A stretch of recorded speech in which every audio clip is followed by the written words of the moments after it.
Hey guys, so I'm going to be explaining the differences between IntelliTouch switches. So this is a W11.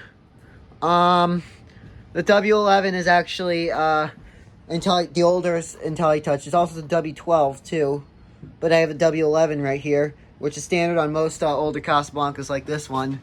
Also, for the W11, it's only a 2-wire switch. So. And the W32, there's a wire at the top, white striped wire. Striped wire, it goes right here.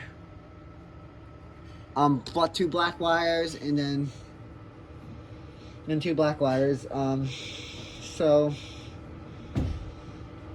that means on the W32, the way you this is I think wire that controls the buttons of the fan. Because if you have because when I had the top wire, because sometimes the fan and the light end up getting reversed, so the light activates the fan activates the light. So also with the W11 has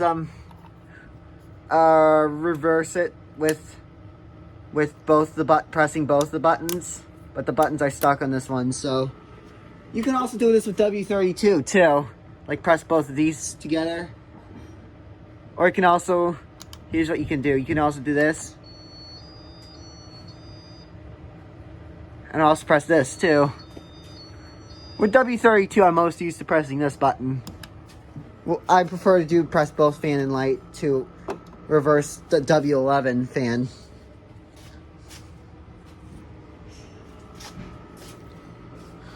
Yeah, well, sometimes, also I know how to reverse wires of a W32.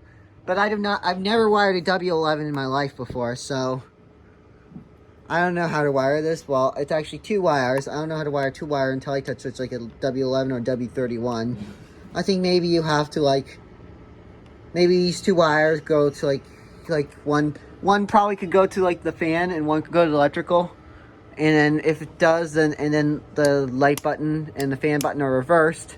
It says on there. Well, I think this might be it, but if it is, then if they end up getting reversed, I have to reverse them, and I'm worried that I'd short the circuit out of this fan if I reverse the wires of the control, because the controls I'm used to wiring, like 2-wire ones, are the Leviton, the Emerson, but I'm not used to wiring a W11.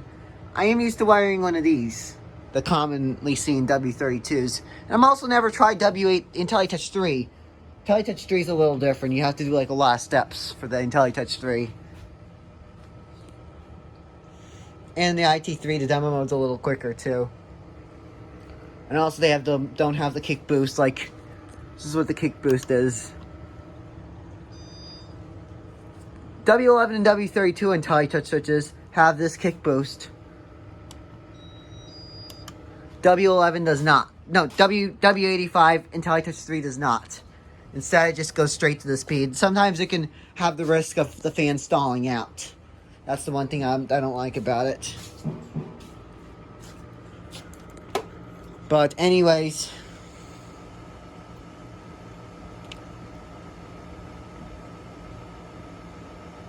So, yeah, I might have to, figure out a way to, wire this W11. Because for now, I'm just using this W32. That I use for my Saturn. Or maybe if I do a remake video of the Saturn, I'm going to want to do a remake with the W11. Anyways, that is it. That is the differences of the Casablanca IntelliTouch, and a question about the IntelliTouch W11 that I don't really know about, because I know a lot of people know about it, but that's the only IntelliTouch thing I don't know about, is how to wire the W11s. I played with W11s before, actually. Oh, plugs are getting loose, but I played with W11s in my life, when I did videos for my YouTube channel, or when I was a little kid. I used to screw around with demo mode with the Kali Zephyr, and also screwed around with it when I didn't know much about IntelliTouch when I was really little, at my grandmother, at my paternal grandmother's old house. One of her old houses in Pennsylvania. And I also screwed around with it at my old house, too. And I didn't know much about IntelliTouch, too. But luckily I do now. So anyway, and also, What am I thinking? Also, the other IntelliTouch fans I played with. I played with a 19th century. And it was IntelliTouch. So anyways, that is it. And I did not know about IntelliTouch back then. So anyways, that is it. That is the differences between Casablanca and IntelliTouch fans. Thanks for watching. Enjoy, like, comment, and subscribe.